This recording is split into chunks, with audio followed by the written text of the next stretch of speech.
That's funny. I like that. Rolling in there. Cumberland kids. I thought, well, surely he ain't gonna wear that shirt, dude. I wasn't going to, actually. But the other one I was gonna wear evidently fell off the hanger, was bunched up in the clothes down underneath with a mess. So Really? while we're waiting for everybody to roll in here, I was gonna show you. Oh, that's the Nice.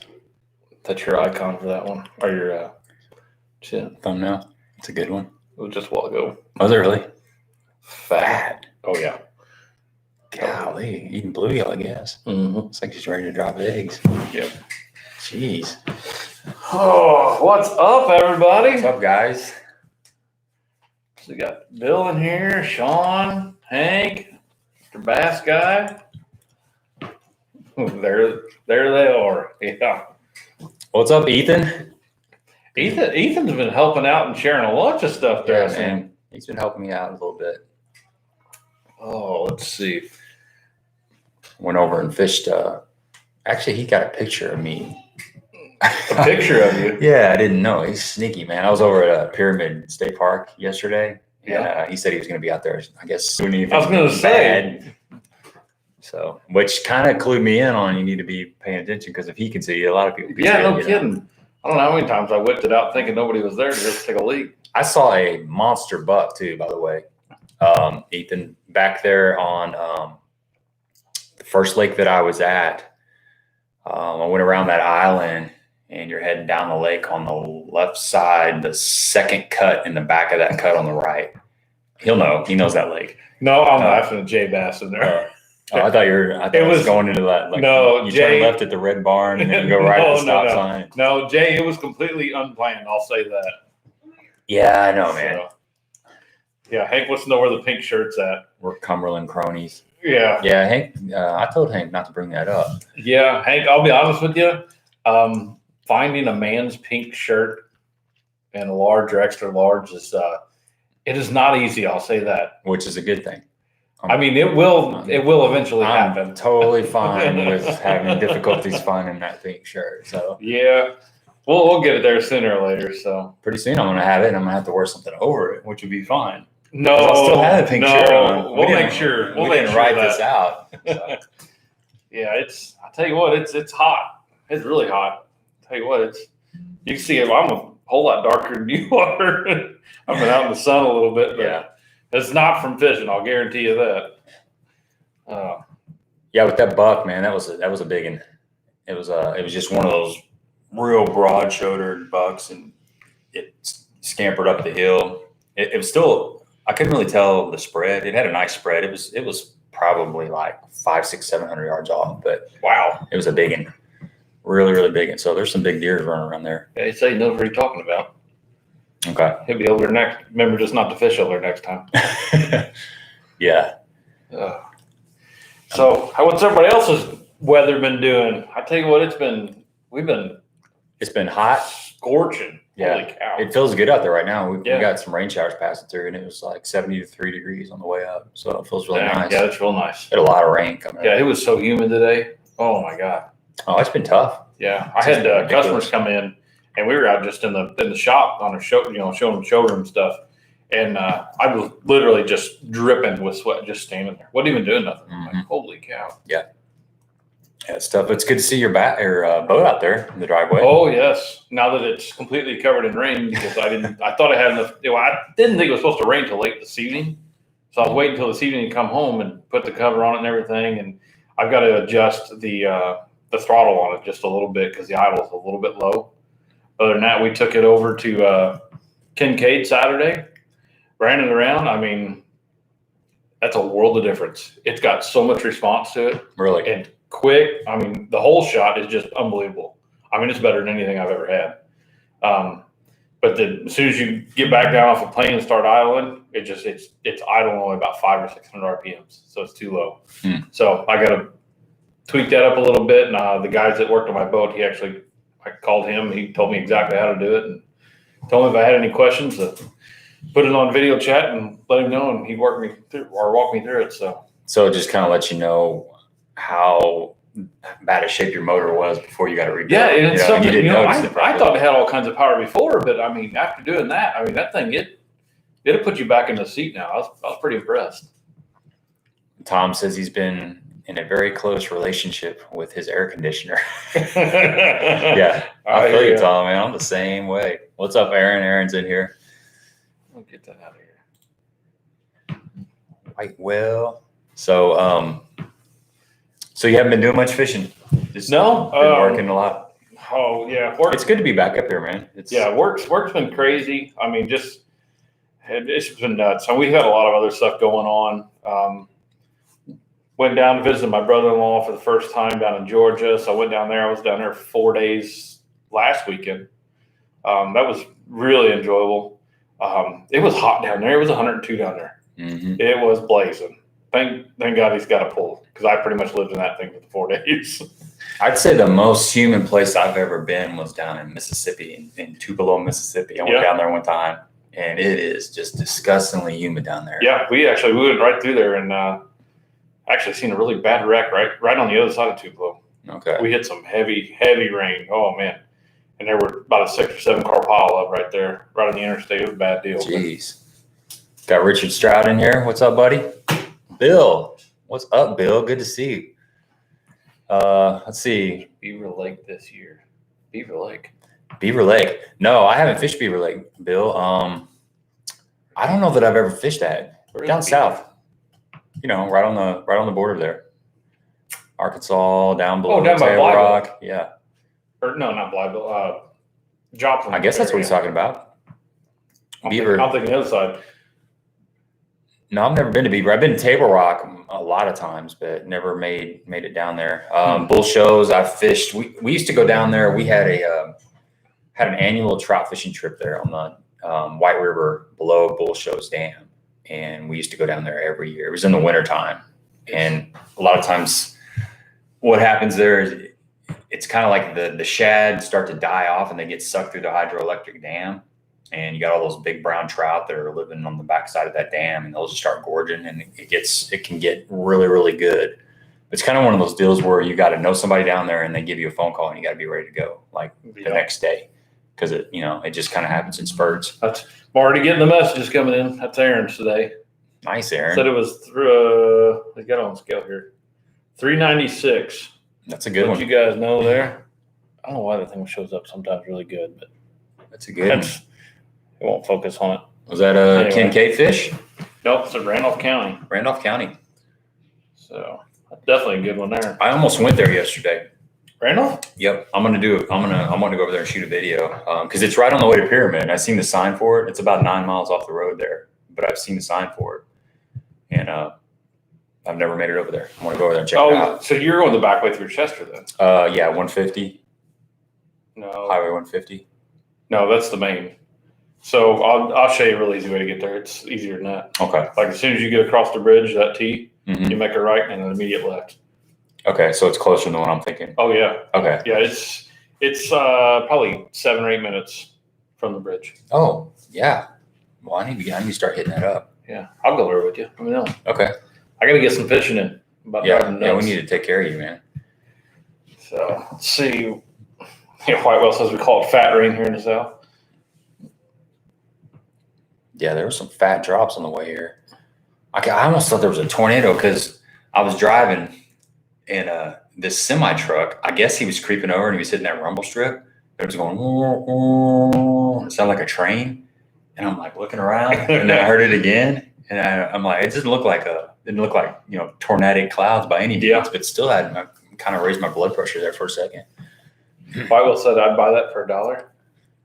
Buy that for $1. What's he talking about? Your cup? He's probably talking about the fish. Oh, that fish. Whitewell's going river fishing for Bass smallies guys this weekend. Check your PM. River fishing. What river are you hitting, Whitewell? Smallies, man. I was at Cool. went to Pyramid yesterday. Thanks, Bass guy. Yeah, delete. Yeah, just letting you guys know He's sending me a little picture there with some shirts on where I can order some pink shirts. It's fake news, man. Fake news. Yep. I gotta get back with this camera so I can focus on both of us. Tip a canoe river. That sounds pretty dangerous, man. I've tipped a canoe before, and it's not fun. I've done it on purpose. That was in Boy Scouts years ago. Really? 30 years ago. Yeah, I lost a lot of fishing tackle. Yeah. We had to go out, take them out, and dump them over on purpose, and then get them Oh, back it's like over a- and get back in them. Yeah, it was a Survival training, skill class yeah. or whatever. It was neat though. I mean, you learn a lot of stuff. Yeah. Getty Lee up there says, Getty Lee, nice.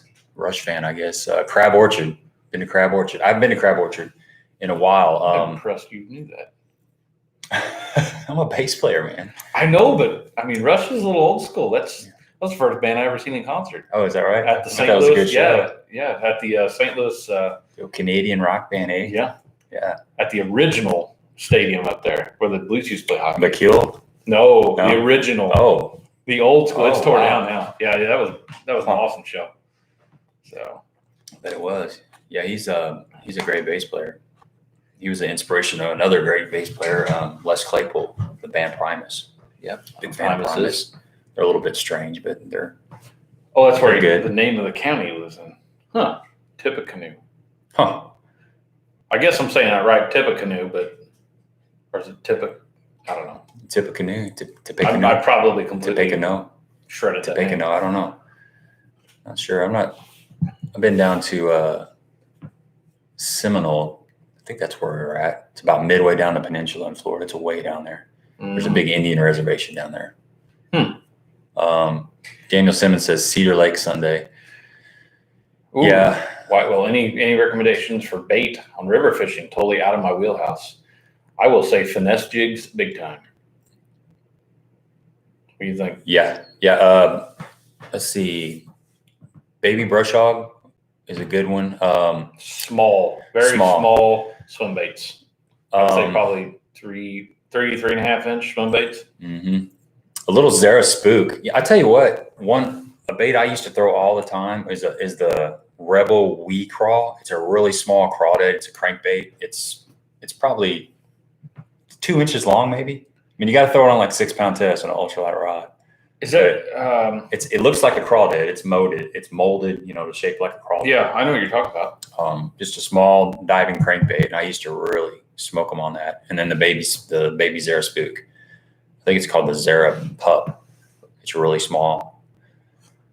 And there's some other. Made it in the house. What's up, Sophia? There's some other creek baits too. That I'll tell you one thing that I've really probably had more luck than anything in a creek, and this is no joke, is a Zoom trick worm, and it's called bruised banana. That color, for whatever reason, in a creek is just phenomenal. Mm-hmm. It's been probably 4 or 5 years ago. My stepson was going creek fishing with one of his buddies, and I had 2 packs of them. And I said, just take a pack with you. They ended up coming back and getting the other pack. They went through both packs in that same day. Huh. I mean, just killing fish. I mean, just left and right. So, well, smallmouth are known for liking bright, gaudy colors. Right. And I think that bruised banana, whatever, I don't know if it mimics like a small, I don't know if you ever see like some of the small fish out of the little river and creeks, though. They got a little brown and yellow tint to them anyway. So I think it's kind of what they're matching the hats there, but they work good. Yeah, Whitewell says we're saying it right. So tip a canoe. I'm going with that. Awesome. Just like it sounds. Let's see. Aaron says, Gabe, when's your next BFL? We fished the Ohio River on the 8th and 9th of August. 2 different tournaments, back-to-back days. Yeah, Aaron, my next BFL is going to be on Truman, and it's I think it's September. I want to say it's the 12th. And then we've got Lake of the Ozarks the very next day. So it's a back-to-back tournament, the same as what you guys are going to fish. But it's a Truman, and then it's the 95 mile of Lake of the Ozarks. So it's going to be way up the river.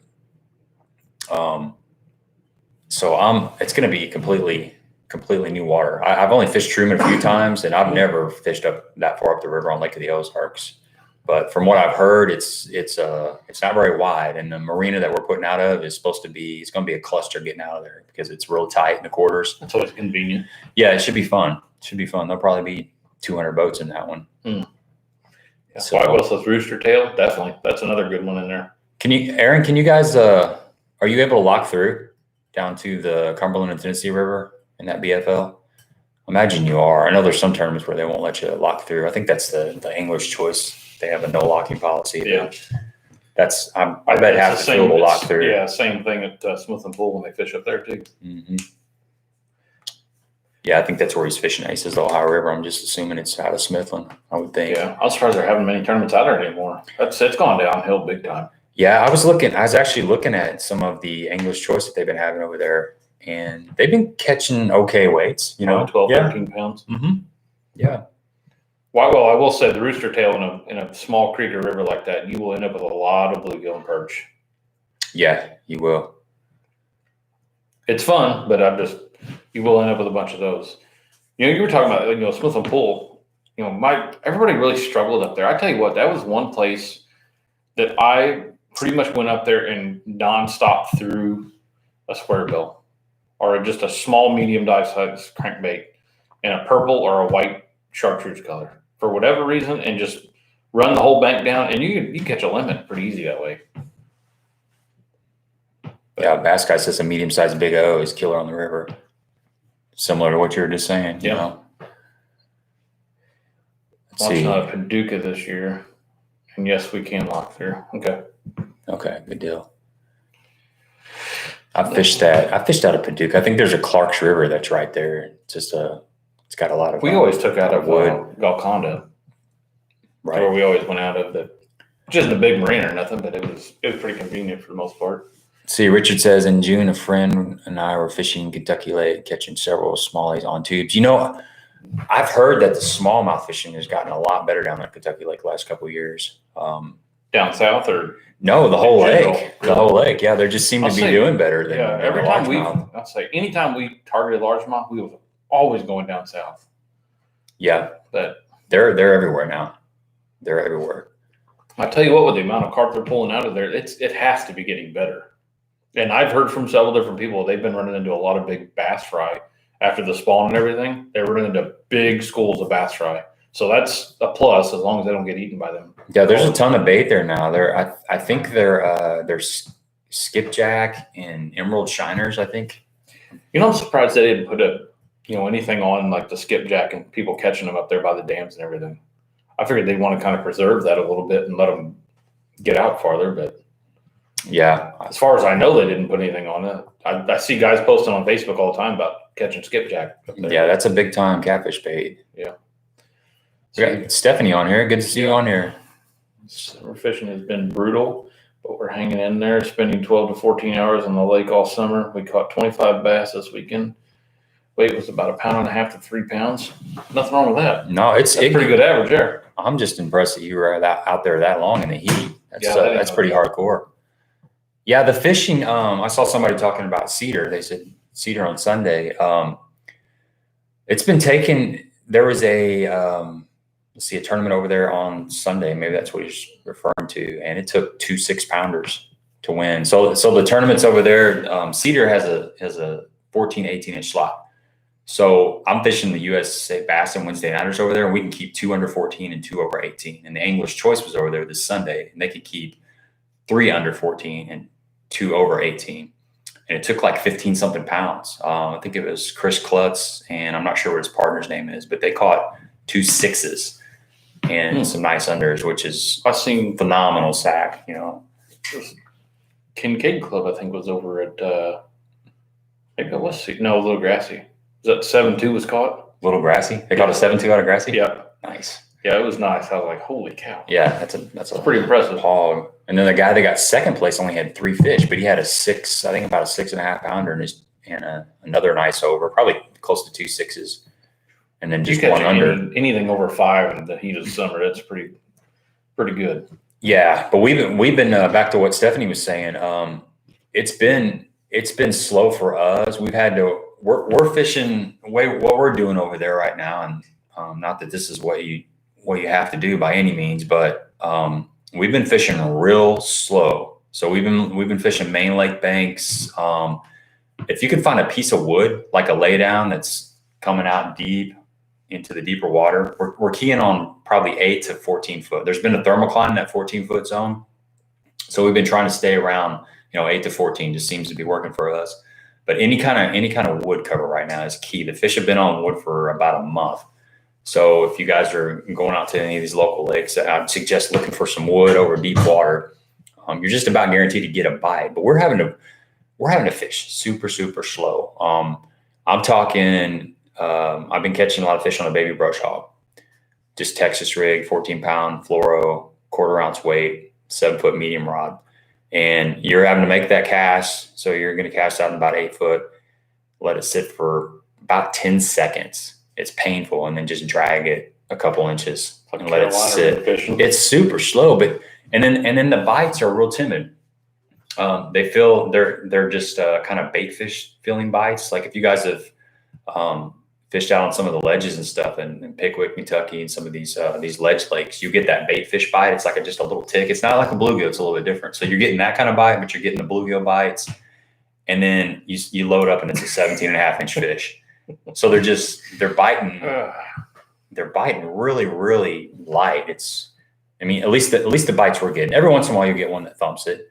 But you're having a lot of problems with fish swallowing the bait because they're biting so light, they've sucked it in, you don't even feel it, and they're not really moving. They're just kind of sucking it in and sitting there.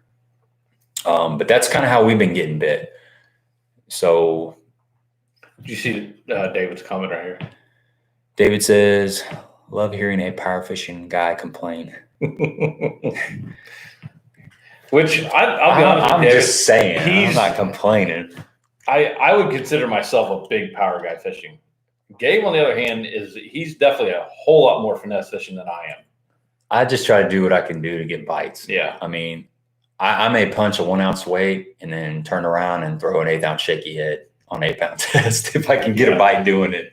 It just depends. There's a lot of pressure right now on these lakes, especially we're talking about Cedar. They've been getting the Wednesday nighters every week. Okay. They've been getting a club tournament. There's 2 boat ramps. There's a north and a south. There's Carbondale and Pomona. So they've been getting the Saturday tournaments going out of both and Sunday tournaments going out of both. And I saw a post, I think this upcoming Monday, there's a Monday night tournament. And that's only an 1,800 acre lake, guys. That's a lot of pressure. So you're talking, I mean, they've been getting hammered, plus just the normal traffic out there. So those fish are, they're biting early, and then they're biting later in the evening, which is typical in the summer. But that midday period can get really, really tough. And I think there's with this virus and everything, there's just a lot more people out on the lake. And fishing is, you got to work a little bit more for them, which I'm okay with that. Where is Okay, Daniel's saying there's a USA Bassin Sunday on Cedar. You know what, Daniel? I might jump in that. Where is Raleigh, Illinois? I don't know. Stephanie says where she was from. I know she's on on Egypt a lot. On Egypt. Pretty sure. So she put up a pretty good question a while ago. She was asking about how her and her boyfriend get into tournament fishing and what to look for, what good tournaments to go to, and this and that they can fish together. And I can tell you right now, there are a ton, and I mean a ton of tournament fishing clubs out there. And Gabe just said you probably over by Egypt or somewhere around that area. Kincaid Club, I can give you the number to those guys that run that. They're just a small little local club. You pay there. They pay you at the ramp, so you don't have to worry about getting a check later, nothing like that. They fish all over southern Illinois there. Fish Kincaid, Little Grassy, Cedar Lake, Wren Lake. Trying to think where else they fish over there. They fish Devil's Kitchen. You said Grassy, didn't you? Yeah, Grassy. I don't know if they do Devil's Kitchen. They might. They fish Marion City Lake, I think. Yes. Yep. Or no, not Marion City. Murfreesboro Lake. So they fish a lot of small stuff. So if you got a small John boat or something like that, it'd be real easy for you to get into that.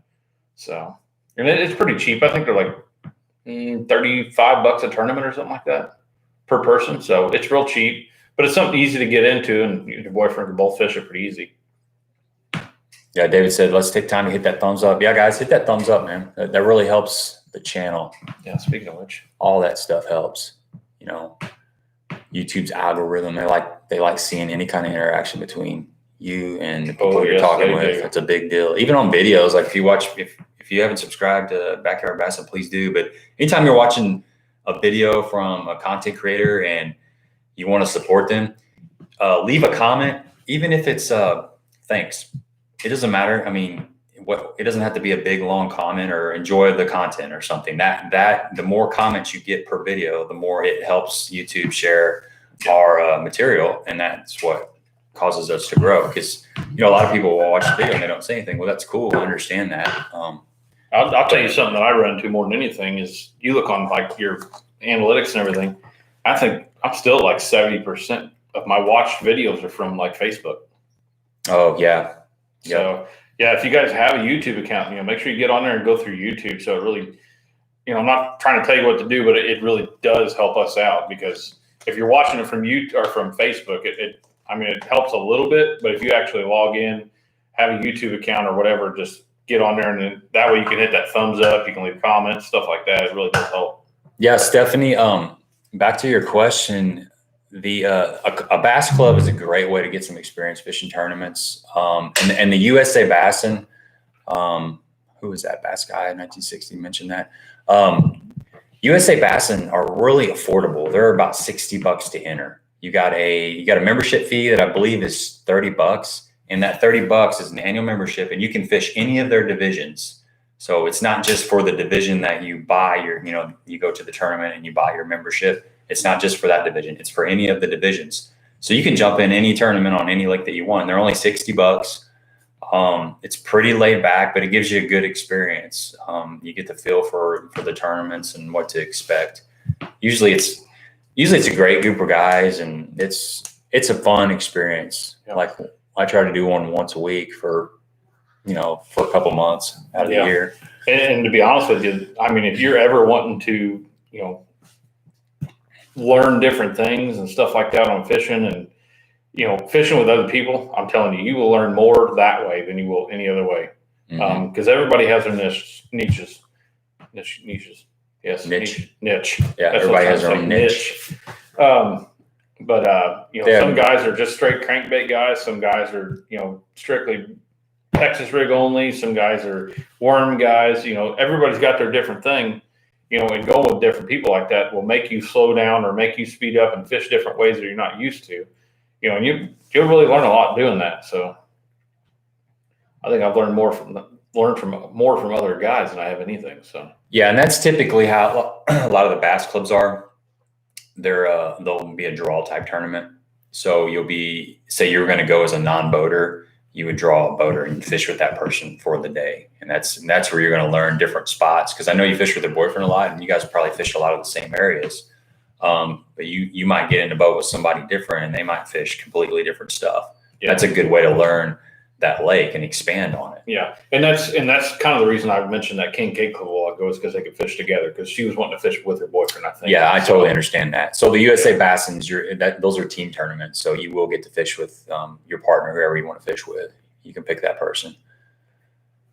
That'd be my recommendation, because it's like I said, it's $60. So it's $30 a head. It's worth it. It's not. Some of these BFLs and these bigger tournaments, they get pretty expensive. Even the English Choice is like $150. So you start fishing a lot of those, unless you're cashing checks, it can get expensive. Yeah. It's kind of like playing the lottery sometimes. It is. That's how those evening tournaments are. You got 4 hours to fish, and there's a little bit of good fortune involved as far as pulling up on the right point when the fish are set up, and then being able to get on a point. There's only so many points out there and so many banks. Digging the shirts. Yeah, I know. You already put an order in? Bobsy Twins. Dang. I haven't even put one in yet. Let's see what we got coming up. Oh, you were reading the Cumberland Pro? Yeah. All right, good deal, man. Yeah, I'm looking forward to getting some stuff. I'm looking forward to those the new swim jig. Did you see the new swim jig? Yeah, I did. Looks good. That's kind of what I was waiting to put an order in, but yeah, if you guys get a chance, go check out Cumberland Pro Lures. Their website is being revamped at the moment, but they'll redirect you to like Tackle Warehouse or what is it, Sportsman's Outfitters. There's a couple of them. But they got some pretty innovative products. Say, come through what's going on. Okay. Yeah, the swim jigs I'm really interested in, and the new designed. Well, they're not bed heads now. They're Magnum shaky. Magnum shaky. Yeah, they're nice. Hopefully, we'll be able to bring some of this stuff on here soon and show it to you. So pretty excited about that. Stephanie says she's a slower fisher. My boyfriend is a faster fisher. I've learned everything from him. He's been fishing for 35 years. I'm pretty new. I appreciate the info. You're welcome, Stephanie. And that can be a little bit difficult at times when somebody in the front of the boat is moving along really fast, covering water, and you're trying to fish slower behind them.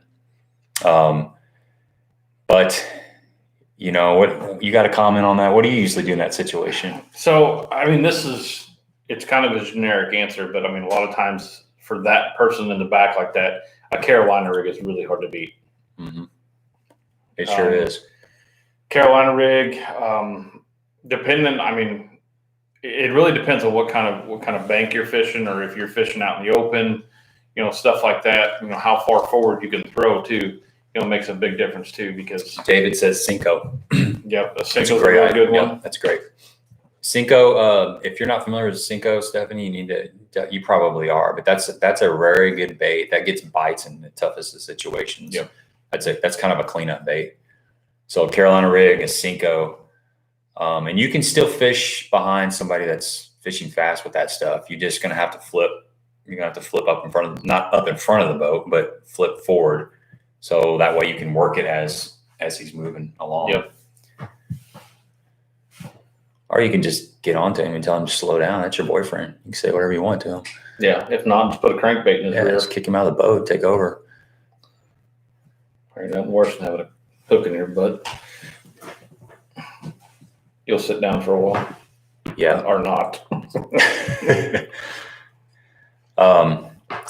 Okay, there's Ethan on there. Hopefully now that we got everything up and going now. That's good. Back to normal. Good comment, Ethan. Normal videos and everything. Yeah, Mark Jeffries. He's a Carolina rig and a topwater guy, I think. But actually, it's funny you said that. I was fishing that. I guess it's green wing, that lake I fished yesterday, and it's got that witch's hair, that black death. Oh, I don't even want to talk about it. Yeah, I dealt with that last night. And it's not everywhere, but it's most places. There, you'll get a few good casts in there, but I was thinking about Mark Jeffries was saying he likes to throw Carolina rig, and he was fishing a lake where it had that stuff on the bottom, and he did basically the reverse Carolina rig, which is a Bubba shot. Mm-hmm. So he had a really big drop shot, and I almost did that. I was thinking about throwing a Tokyo rig too, because I had a Tokyo rig in the boat, but I never got to that because I started catching fish. But that's funny you bring that up.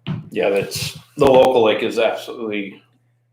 Yeah, it's probably 80% of the bank has it now. No, yeah, it just limits what you can do. Yeah, I mean, there used to be one little bank with it on there, and you could tell as soon as you got around that bank, you wouldn't catch anything. Right, but now it's like it's scattered all over the other banks, and I don't know what the deal is with it. Hopefully they'll spray it or something. But yeah, it stinks too. It does stink. It's really, really nasty. I don't know if the fish like it either. What do you think about that? I don't think it matters. Do, but like now, I say that, but when it was on that one bank at the beginning, you would never catch fish over there. You'd see a lot of catfish rolling through there, but never bass, nothing like that.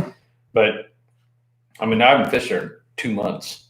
So yesterday was the first time I've been there in 2 months. But I've seen it along a lot of other banks, but as soon as you got around there, I really wasn't catching them there. Now, we went out to a little bit deeper water, and we finally get a couple bites here and there, but it was nothing great. Yeah. I don't know if it was necessarily that stuff or if it was just the water was 92 degrees.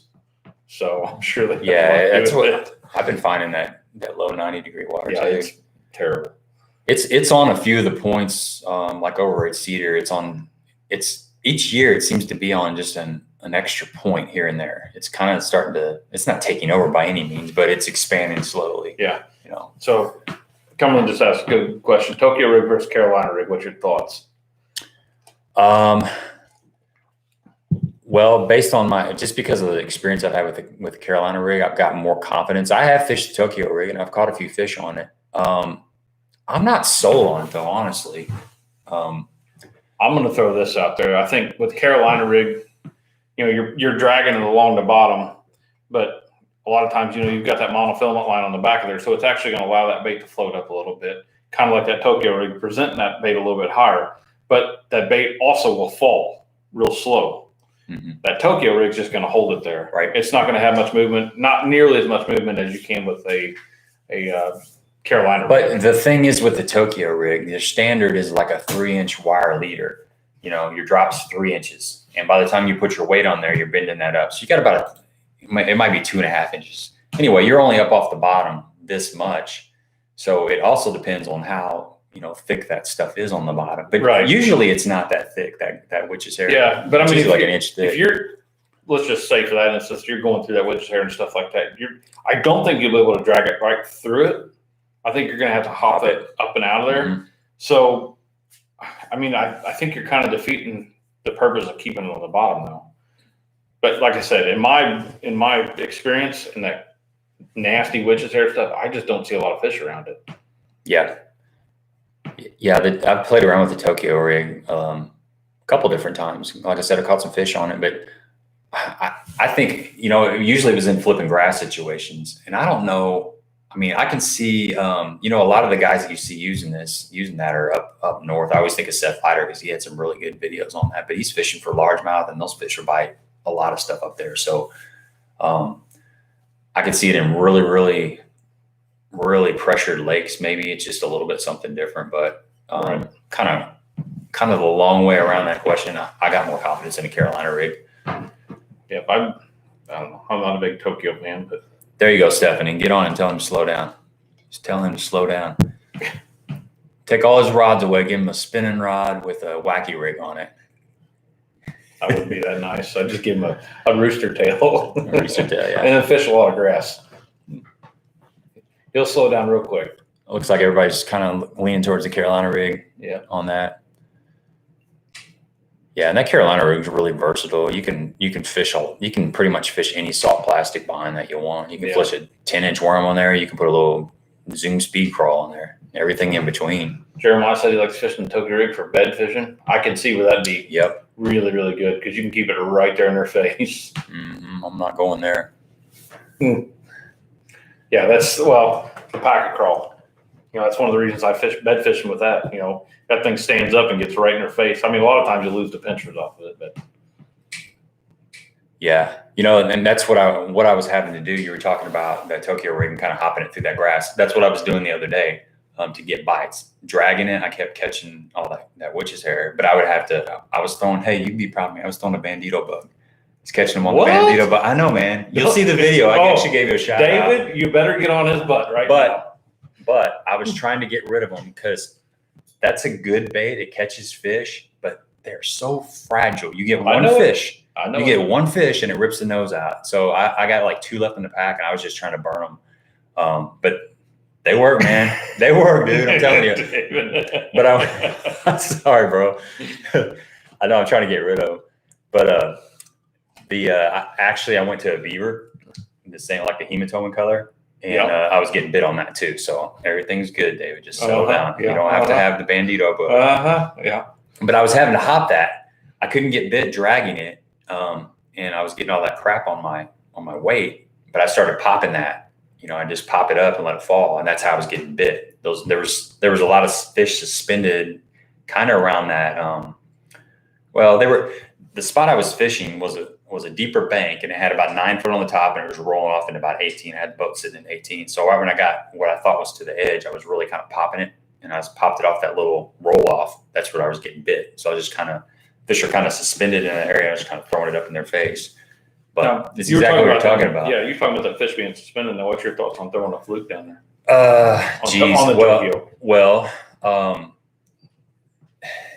This water that I was fishing was about 2 foot visibility, and I still, I don't know. That fluke is so slow. Yeah, I was trying to cover some water on a new lake. I like to cover water, but yeah, I mean, if you're fishing a really clear lake, those suspended fish. Yeah. Speaking of clear, So the local lake was an absolute mud hole.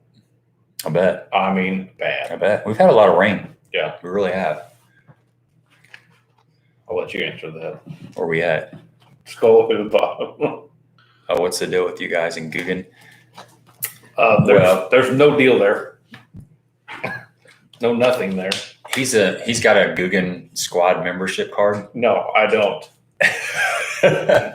Don't even throw that out there. Nothing, man. There ain't nothing going on. No. It's kind of one of those deals where there has been there's been a little bit of a divide where some people don't like the Guggen squad stuff, the Guggen baits, and then some guys do. So I always get him crap because he fishes the Guggen stuff. Let's refrain from that just a little bit because you gonna defend yourself. Yes. Okay. So some of the soft plastics, I do like, but like you said, they're so soft and they give away so easily. Yeah, that's what I don't like. Now I did a video on their crankbaits, just a review. Now I can tell you I don't use any of them. Not that they don't work or anything like that. It's just I don't use them. What's up, Gary? Gary made it in here. It's good to see you, man.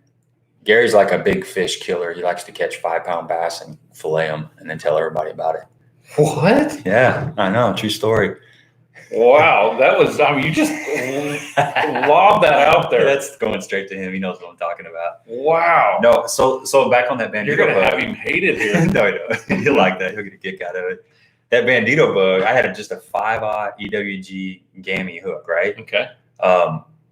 And I kept turning the nose out of that. So I thought, well, if I go up to maybe a heavy wire flipping hook, it's thicker, and then it's got the plastic keeper on there, right? That I would maybe be able to catch a few fish, like more than one fish on it.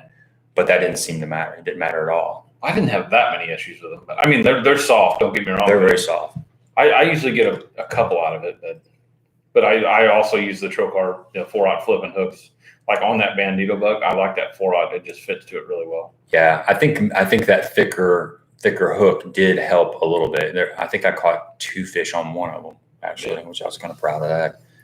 But they got great action, man. And I like that color. I was throwing that Okeechobee crawl. I like the green, whatever the pumpkin color they use is a little bit It's a little bit darker or brown or something. What is it? Natural color or something with a silverback. I really, really dig that color. But yeah. I tell you one color I've thrown probably more than anything this year, and that's been black and blue. Yeah. Black and blue's hard to beat. For whatever reason, I don't know. Yep. That's that black and blue jig, that 7/16 finesse jig. I caught some fish on that yesterday too. Got a lot of confidence on that. Out deeper, it seems like, I guess they can just see that darker color. Yeah, I like that Sanchez thing. Mm-hmm. Yes, sir. That's called Jaime. If you ever hear me talking about Jaime, you know what I'm talking about. There's a story behind that. You have to ask Jerry about it if you ever run into Jerry.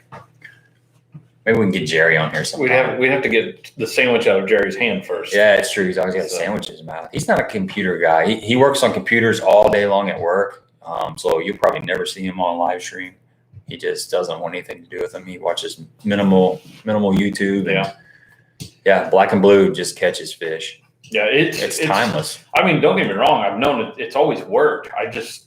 I've always tried other things. I've tried, the green pumpkins, the watermelons, the plums, everything. I try to keep my variety a little bit out there. So, going to one place or another, if something's pressured with one thing and they're fishing all the time, I try to keep my options open there. But for whatever reason, this year, just black and blue it's been killing them. Mm-hmm. And, I've got what I think is a pretty dang good theory. A lot of guys, when they go to a clear water lake, they're not throwing black and blue. They're throwing everything they can that's natural. And Gabe and I have talked about this before. We've got a lake that we fish. It's pretty clear. And I go there and throw black and blue and catch, right behind everybody else because they're just not used to seeing that color. Yep.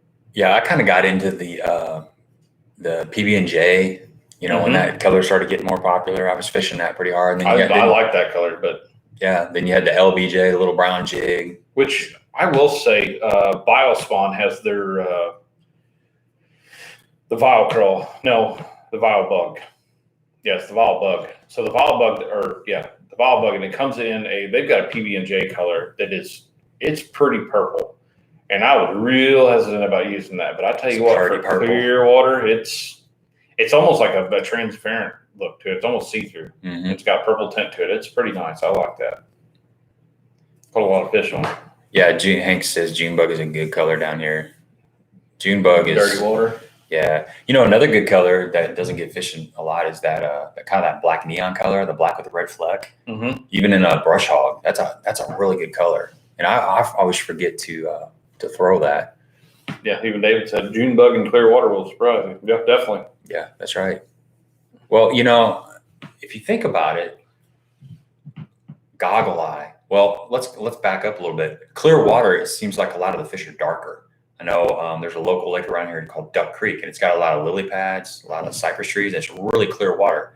But those fish in there are really dark. Grass fish are darker anyway, Mm-hmm. but clear water grass fish can be really dark, and especially the sunfish in there, like the goggle eye. I'm calling them the goggle eye, like the shell crackers, red ear, whatever you want to call them.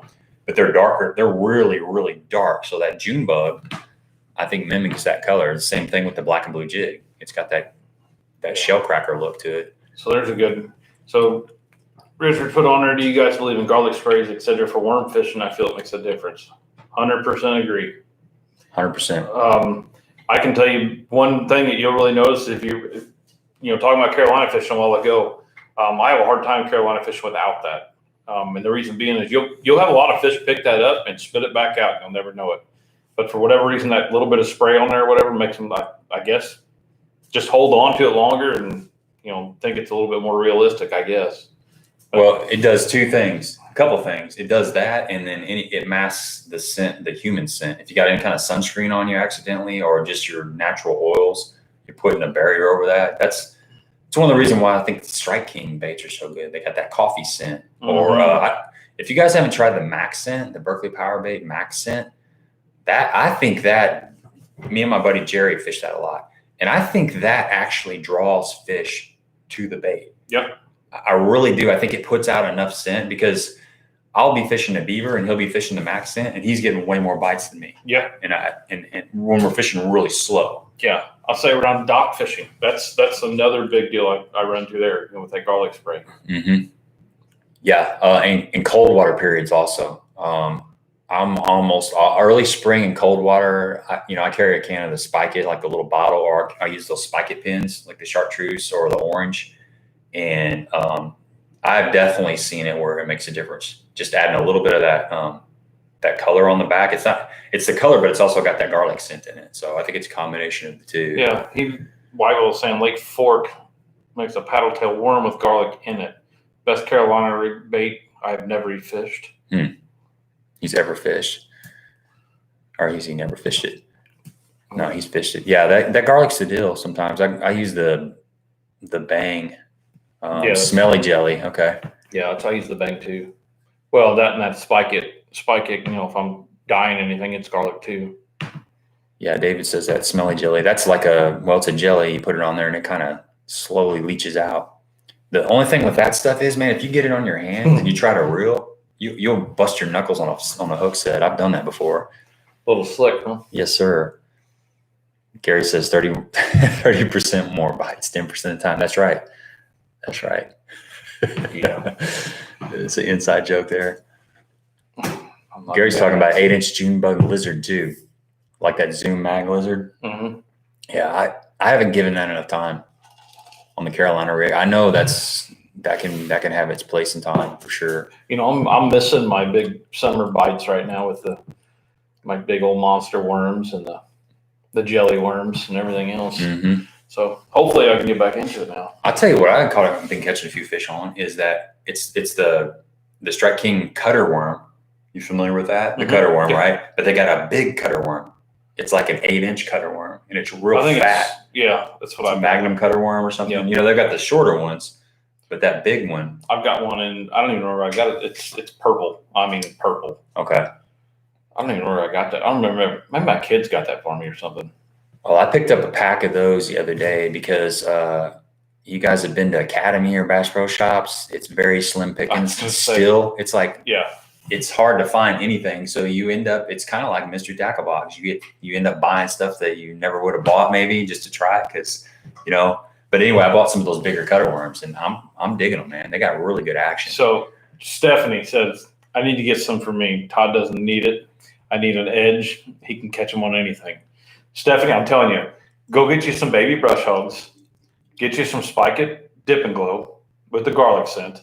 Dip just about a 1/4 inch, maybe 3/4 of an inch, something like that, of the tail on it, and just fish it on like probably an 1/8 ounce Texas rig, just right behind them. I'm telling you, you'll be surprised.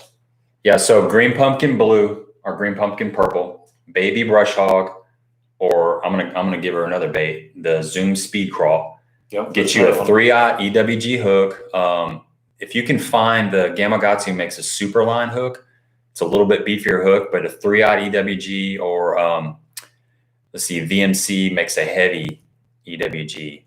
I like a 1/4 ounce weight, 14-pound fluoro, and same thing. Dip that tail with the baby brush hog or the speed crawl, and you will get bites. You will get bites. Yeah, David said the Sea Rig Zoom Doctor is a centipede. They eat it. Mm. Now, have you seen any of the? Who is it? Aaron, if you're still on here, who's that company you're with? They've got one that's a military or a. Is that HD? Yeah, HD. Yeah, Tackle HD. Tackle HD. They've got one that's called something might. I can't think of the name of it. It's something might. Aaron, if you're still on, help me out with that. It's some kind of might. It looks like a giant centipede though. They've been doing really good with them. Yeah, that Zoom Doctor. There it is. Helgramite. Helgramite. Thank you, John. Nice to see you on here. Boom, John shows up out of nowhere. So, seen Drakester 64 is on here. What's your go-to bait for winter bass? Ooh, I'll let you go first. I know mine is. Probably an A-rig. When it's A-rig or jerk bait, I'll give you a couple. You said go-to. I got. Now, multiple. When you're talking winter, how far into winter? That's going to make a big difference because if you're talking, I'm talking when 40 degrees. Yeah. Well, let's just say it's winter pattern. Water temps are in the low 40s. Low 40s. You know, fall's over. It's the fish they've been up. They've went to the back of the creeks, the back of the coves. They've fed up and they're pulling back out. And just like we're in the summer pattern right now, winter pattern. The A-rig for catching numbers and even quality and covering water. The A-rig is super hard to beat. They won't bite the A-rig. Jerk bait is right there with it. Mm-hmm. The underspin, shaky head. I really like a shaky head in the cold water period. And if you got grass on your lakes and it's still in decent shape, the big Colorado spinnerbait is a killer. Hey man, I got videos. Rip it out. No, but I'd say the A-rig. You know, if I had one bait just to go in a winter situation, and that was the only one I had and catching fish. Yeah. So I keep it pretty simple. One, a jig. I mean, you cannot beat a jig in the winter. With a bandito bug on the back? No. If it's getting any trailer at all, I guarantee it's going to be a missile D-bomb. Okay. It's got so little of action. That's why they're like. Other than that, like he said, the big Colorado bait on the spinner bait, that's another big one right there. And I really, really like swim baits in the winter. It's a slow grind. You're throwing out and reeling back, but it's not necessarily you're covering water fast, but you can cover a long cast worth of water, you know, which is something I really like. And getting out, once you find a school out there, you know, you can pretty much stay there most of the day and just keep raking through that same school. So it just takes a little bit to get them fired up. Mm-hmm.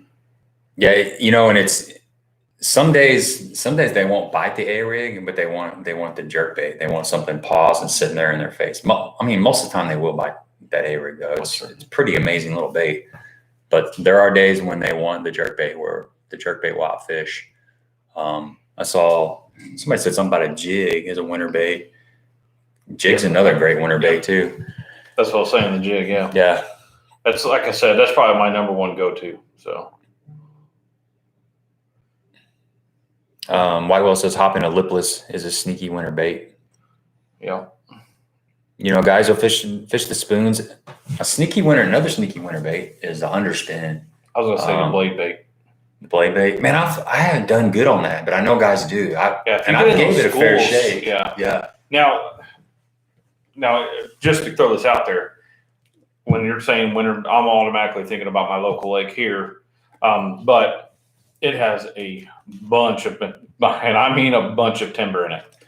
There are brush piles and trees all over this lake. So that's one place that I don't ever get to throw that blade bait very often, or the spoons or anything. But if I can get to a different lake that I don't have to worry about getting hung up everywhere, that's definitely something I would go to. Mm-hmm. You saw Jeremiah Caldwell on here. He says a Lake Fork baby ring fry is my go-to Carolina rig bait. Yep. I've seen around the post spawn, the fry garters. That's a great time to throw that little ring fry. There's a couple years ago, back when Kentucky Lake was quite a bit better, that ring fry was a killer bait to have down there in that time period. You know, we're talking May, early June. That little thing caught a lot of fish. And a lot of guys would do the split shot rig or the little mojo rig where you just had a really light weight because you're fishing it up shallow around the beds and stuff. So just like basically a finesse Carolina rig. Yeah. They were talking about the old chunk on there, Uncle Josh's chunk. Of course, you can't find them, so. No. And Richard Stroud said, what would be your guys' favorite electronics without breaking the bank? You fish hummingbirds, though, right? No, I have Lowrance, yeah. You had hummingbird, though, right? I've had hummingbird. But I'm just going to say Lowrance because you can go with like the hook. It's a real cheap one to get. Yeah. Even the smaller, I would say the smaller Elite TIs are really good. Yeah. I mean, I fished the Elite TI in a 5-inch, and I've told the story many times. You know, the reason I got the 5-inch was because of the simple fact that I could Bluetooth it, I think it's Bluetooth. Mm-hmm. Bluetooth it to my iPad. So I didn't have to worry about buying that big screen right there. I had the screen right there. And if you have a cheap iPad or a tablet or anything like that, you can Bluetooth it there, and it mirrors the image on your tablet, and you can control it on your tablet too. So that was one of the reasons I went with that. That way I could actually, if I wanted to, I could be on the front of the boat and I had a mount up there for my iPad. I could set it up there and work off the same thing. So that's kind of the reason I went with that. And I think you can pick them up for about $400 or $500 now. They're not real expensive. And how's the Bluetooth connectivity on that? I've had no issues. Okay. I mean, I could walk all over the boat and everything. It never did anything. Matter of fact, I know I can have it in here, and my boat's in the driveway and use it. Okay. So that's impressive. Yeah, it made it a whole lot easier for doing updates. Yeah, no kidding. But was it Richard that asked that question? Yes. Okay. Yeah, Richard. You know, people always tell you get the biggest screen that you can afford. Me personally, I wouldn't have a 9 is the smallest that I personally would have, but definitely nothing smaller than a 7. But the hook and the TI are pretty affordable. I think they make a 7-inch TI. I've got several friends that have those, and they've been fine. You know, they have the HDI, they have the all-in-one transducer, which is going to have your side down and your 2D in it, which is very convenient. You know, like my boat, I have the structure scan, which has got the side down, but then I also have a 2D transducer. So you get 2 transducers. The newer technology has all-in-one, which is all 3 of your sonars into one transducer, which is pretty sweet. You only have to drill 2 holes in your boat.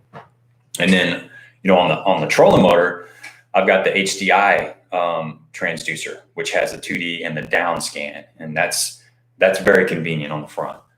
But I've kind of been pondering getting the Humminbird stuff eventually. If I buy new electronics, I'm going to go Humminbird. I do believe because you like the picture better. Their mega imaging is really impressive, and the Lake Master chips are really nice too. I mean, I keep reading up on it, and this and that, and the big thing I've heard from guys that went from Lowrance to like Humminbird, and this is strictly just Lowrance to Humminbird. It's not like any of the other ones. But they said they think that their Lowrance picked up better, but the picture on the Humminbird was 100 times better. Mm-hmm. So I don't know. I haven't used the Humminbird, so I don't know. But Well, I do know the lake. Well, I guess Lawrence has the sea maps now, which are pretty nice. But that Lake Master chip is just, it's pretty detailed. I mean, they've done a lot of homework on that. They went out there and they've scanned a lot. And I'm certainly not knocking Lawrence because that's what I've got. Yeah. Now, see, I don't use the Lowrance maps too often. But do you have the Navionics for it? Yeah, the Navionics is what I was talking about. Now, do you have the all-in-one chip? Premium Platinum Plus or something. It's all in one, like $200. Mine's a region one. I think I got the East region. Oh, see, I spent the $200 and bought the all-in-one. It's Canada, Mexico. Yeah, it's everything. But now it gets detailed up to 1 foot contours on some lakes. I think it's on some of the lakes. It's not on all of them. Like around here, like little grassy. Yeah, Kincaid has it. Yeah, but then if you go to Cedar, it's not the 1 foot contours or 3 foot Now contours. I wonder if somebody else has mapped if it is. Because that was the thing I was running into. That's the thing I liked about Inside Genesis. You get on there with the social maps. That's really cool. Tell them about that. A lot of people don't know about that. So if you guys, let's just say you don't even have a unit or anything like that. You're curious about a lake. A lot of times what happened is Lawrence has put out this network where anytime you go fish a lake and your unit is on, it kind of maps that lake. Even small farm ponds, stuff like that. I mean, you'll get everything. It's mapped. And it's free. You don't have to own anything or nothing like that. Just get on. It's called Insight Genesis CMAP. Just pull up that website and you'll see right on the front of it say, see the maps and something else. But just hit see the maps. It'll give you the United States and you just zoom in to where your area's at. And if that lake has been mapped, you can zoom into it and you'll see where the contour lines are. You'll see all kinds of stuff in there. The one thing I will tell you though is if a full lake hasn't been mapped, like you can go to Kentucky Lake or Lake of the Ozarks that are really big, you'll see different areas that are not mapped. Now give it another year or two and they'll probably all be mapped, but it's pretty neat to look at though. It shows you all the contour lines, like I said. I see Rollo Cycle on there. He was talking about the CMAP Genesis, so he's definitely familiar with that. I saw David up there. He's talking about hard time drilling all these holes, running back and casting to them. He's talking winter fishing, I guess. Do what? David says up here he's having a hard time. I've seen that. Yeah, you have to run back to him. Yeah, that would get old. And Gary, map it yourself with the Garmin. Yeah, the Lowrance is the exact same way. You can map it all yourself. That's my local lake here. That's what I did. I did the entire lake, and probably it might have took me 2 hours, and that was just kind of idling around, just back and forth, and it mapped the whole thing. So it's pretty nice. Looks like White Whale's out here. See you, White Whale, man. Thanks for stopping by. So, second, do you think the subscription service for the CMAP Genesis is sea bottom compensation? I cannot talk tonight.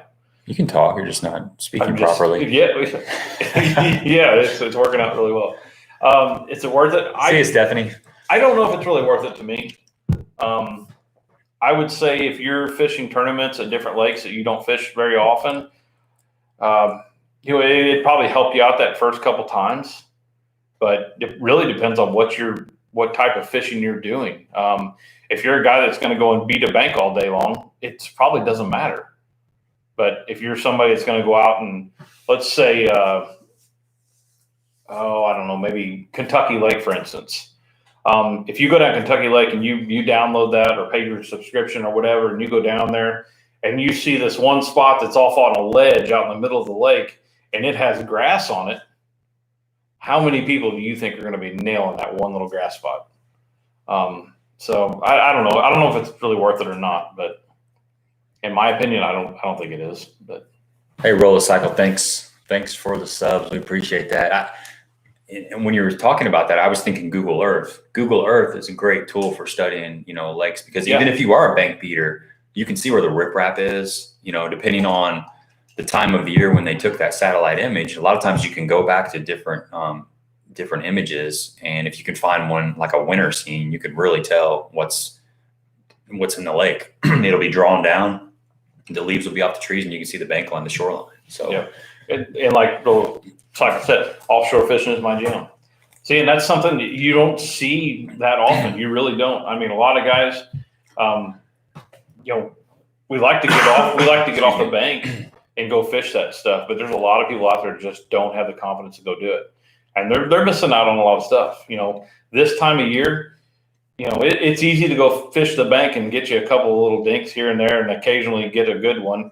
But if you go out in the deeper water, way off the bank where nobody else is fishing all the time, and get into some of them schools out there, offshore is where it's at. You're going to get a better quality fish out there most of the time. So, and more of them.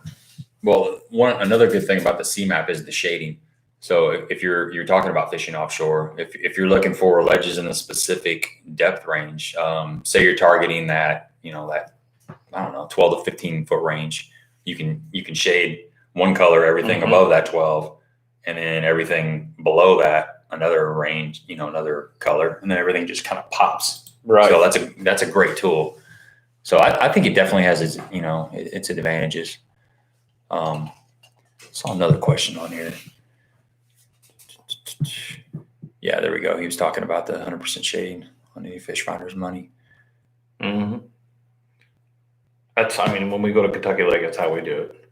We set everything from usually about 10 foot to about 18, somewhere in there, and then once we start getting those areas, and then we'll start narrowing it down a little bit farther than that. So. Yeah, and I'm sure that I'm running kind of old technology, but I know some of the newer stuff. I know Humminbird does, like the newer mega stuff, the Gen 2, Gen 3s, where they've got the lake offset, the water level offset. Right. Which is nice. Very nice. Especially for running. I'm getting ready to go fish Wapello, and that's. Yeah, you're going to need that. Well, you got buoys. You can follow the buoys to a point. Yeah. All right, Colin, we'll see you later. Yeah, that's that lake down there. I hate running that thing. All right, Isaac, take care, man. I'm looking for that stuff soon, man. I need it. Yeah. Get my hands on the goods. As soon as you get his out, I'll have to get mine. There's a good question from John. How would you all break down some bluffs in about 15 to 30 feet without any cover?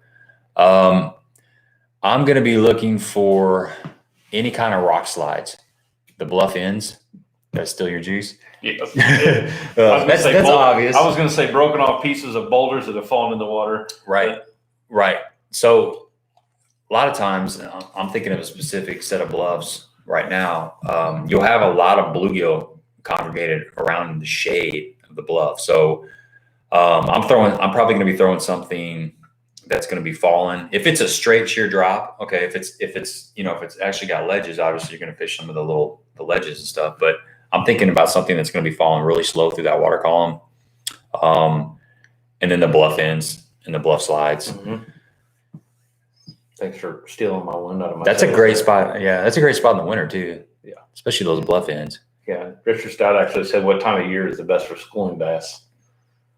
I'm going to say fall, but fall's pretty good. You get. I got into them. It's kind of going on sporadic right now. It just depends on which lake you're on. I know of a couple lakes where they're schooling real early in the morning. If you get over there real early, you get about an hour of that. And then there's other lakes that they're not schooling as hard, but it has been happening. It's real sporadic. It just depends. If you got an overcast day with just a little bit of chop, sometimes they'll shad will get pushed up and they'll start schooling on them. But you kind of got to figure out the areas of where they will school at. And a lot of times it's I always like pinch points, places that the fish can kind of corral the shad into an area, and then they just start gorging on them and cause them to come up to the top. But fall is probably the best, honestly. Yeah. The bay, it's kind of the same situation that I was just talking about. The shad will migrate into narrower and narrower places, and the bass will just kind of keep them pinned in there. And then that's when it just all breaks out. But yep, that's for damn sure. It's the fun time of year. You're talking late September, October, November, kind of that time frame. When that water starts getting back down in the 70s, all the way down to the high 50s, that's when you're and it's kind of it starts a lot earlier than people think, that the shad migration. Oh, yeah. It's kind of starting to happen. It can start happening right now. The main thing I really look for, especially getting into that time of year, is late in the evenings. Once you kind of pick a cove out that you you can go to regular and kind of watch. But if you watch at the beginning of that cove, you'll start seeing them busting top water real late in the evening, way out towards the mouth of that cove. And then all of a sudden you'll start seeing them a little bit farther back and a little farther back. And you'll start seeing them, they'll start migrating all the way back there. So once they get towards the back of the cove, that's when they really, really turn up. It's like I said, you'll have a couple weeks there to be really good. I see Gary says he'd be looking for shelves, referring to the bluff question. And as far as some of the baits that I'd be throwing, I mentioned something like a wacky rig that's falling slow, but smaller a shaky head, man. Like a 3/16 ounce shaky head on 8-pound fluoro tied to 15-pound braid. I'm going to say the lightest jig you can get away with. A little light finesse nice jig. Slow fall all the way down through there. A green pumpkin tube. With an open hook or a stupid tube. You and that tube. Yeah, I like the tube, man. But that's something that's spiraling down, because those fish are going to be suspended most of the time, depending on the thermocline.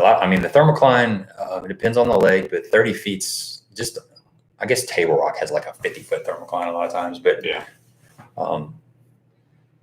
want to stay around that thermocline. Yeah. Little cycle. So what kind of setup do you guys use for deeper cranking? I'll be honest with you. I actually just switched over to a different rod that like I said, I haven't fished much this summer. I really haven't. It's been kind of a all-out deal. But anyway, but that Blue Garcia, the Veritas rod, and that medium heavy, I'm digging that thing. It's a 711. It's got plenty of backbone to it, but it's got plenty of flex too. So I think it'll keep them pinned up really good. And I was throwing it's the Quantum Energy reel on that, which I want to get a little bigger reel for that because a little bit more line. Because I think it's only it may be a 200 series reel, but. Yeah, I've got the rod I've got's a couple years old. It's a 7'10". It's a Lew's Team custom rod, and I think I got a BB1 on there. I like a little bit faster gear ratio. A lot of guys will go. Really? Some guys for deeper crank. A 6'4". That's kind of mid range. Yeah. A lot of guys are going to I think you're going to say a 7 or something. I'm like, holy cow. No, although I would be scared of a 7. Yeah, for a little bit. I'll say mine's about midday. I wish I had a 6'4". Right. But I do like to move that thing. I like to burn it. But I go with I throw 12-pound fluoro. You throw a little bit heavier, don't you? Typically on the deeper, deep stuff. I'm throwing the bigger crankbaits. So I'm going to go with that 15, like the 10X. Yeah, 10XD. Now if I'm out clear water or something like that I know I don't have to worry about a lot of brush piles that I'm going to get hung up in, I'll definitely go down to that 12. Mm-hmm. But that's a lot of weight thrown on the end of a 12-pound line. So. It is. Yeah, it is. Especially if you're really trying to get it out there. And you're trying to get it out there, and if you're snapping like it. Myself, let's just talk Clearwater here, Clearwater Lake. It's real rocky bottom. Mm-hmm. So when you're coming through there, you're hammering through there a lot. And I want to be digging in there really good because I don't want to be just barely touching the bottom. I want something to stay there and just keep going on there. And that 12-pound line, you'll chew it up in a hurry. Yeah. 15-pound you can too. It does last a little longer. So let's see. Jeremiah says, I seem to find some active schooling fish during the shad spawn and right when the water temperatures start to change in early fall. Yeah. Mm-hmm. That's right. Yeah, that shad spawn is key, and that's depends on where you're at, but around here it's Mayish. And that can be some really phenomenal fishing. We had some schooling. We had some pretty heavy duty schooling about a month ago around here, and it's like I said, it's been kind of going on sporadic, but it's not as consistent right now as it is in the fall. Let's see. I don't know what Aaron's talking about. He just says 5. 5. Okay. I don't know. Catch 5 by 3. So Rollocycle says he's been experimenting with different setups from full glass rods to composite, slow to faster ratio reels. Yeah, I like it. I like the sensitivity of a graphite. There are some good blends out there as far as going with a full fiberglass. They're heavy, cumbersome, but if I can find a good rod that's completely graphite, I like the responsive graphite personally. But that that doesn't mean that there's not some composites out there that are perfectly fine. I think the best thing you can do is just don't take everybody's advice. Just go find a rod that you're comfortable throwing. That's the main thing. Is something I don't care if it's a cheap Walmart rod. If you go out there and you're comfortable throwing it and it feels good in your hand and you can feel everything with it, stick with it. I mean, that's, we were talking about, I've got a very, very light, cheap rod that I bought at Walmart just on I kind of had to do it on a deal on a tournament. But anyway, it's like $60 and it is the lightest setup I think I've ever had. And for throwing small frogs and stuff like that around, you can put that thing wherever you want. It's just a comfortable rod. And It's very light. It's very sensitive. And it's, like I said, it's a cheap rod, but to me, it's perfect. But, somebody else might say, oh, that's too light or that's too stiff or this and that. It all depends on what you want yourself. So that's a good point. If you're in a big box store where you have the option, say you're at a Cabela's or Bass Pro Shops, and they have the reel that you'll be fishing on that rod. If you can just talk to the guy behind the counter and say, hey, I got this reel. I want to buy a rod, but I want to put this reel on several different rods and get the feel. Because, the trigger is going to be in a different spot on different rods, and that can get kind of feeling weird, and you'll find one.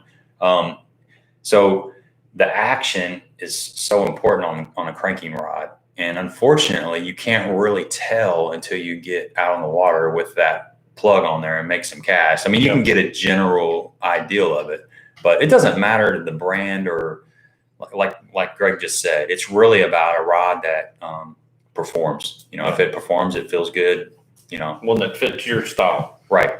And I'm not another thing too is, I was talking about the cranking rod a while ago and I got that 7-Eleven.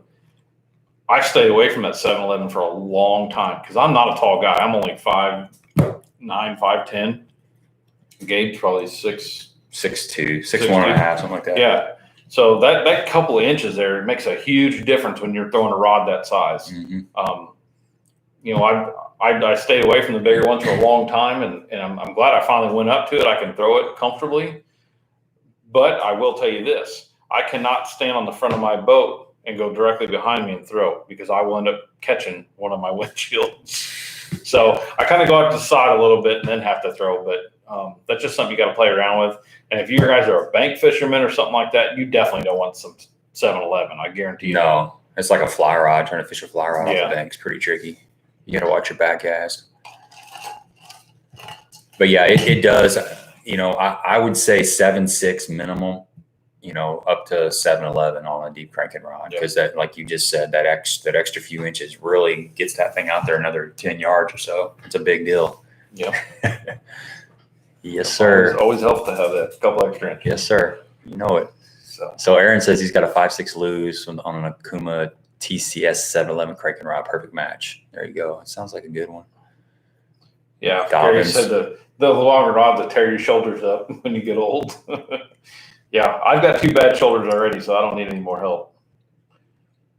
I'll tell you what to tear them up more than anything, and that's trying to throw a deep crankbait with a high-speed reel, like a 7 or 8 gear ratio reel. You will tear both arms up in a hurry. Yeah, that A-rig will wear you down too after a while. Yeah. Not so much the light ones, the more finessey, the short arms, but if you go in with the bigger ones, well, either one will get you. Yeah. So it looks like Roller Cycle, you got the right idea. You're bringing your own reels into the big stores and mounting it to get a good feel. That's a great idea. That's going to get you as close as you can get without actually being on the water. You can do the push it on the floor to kind of get the action. But they really like it when you just take it up in the air and just start whipping it around, start catching the other ones. They really like that. So. Well, I guess we're going to get off here, guys. We really, really appreciate all the support.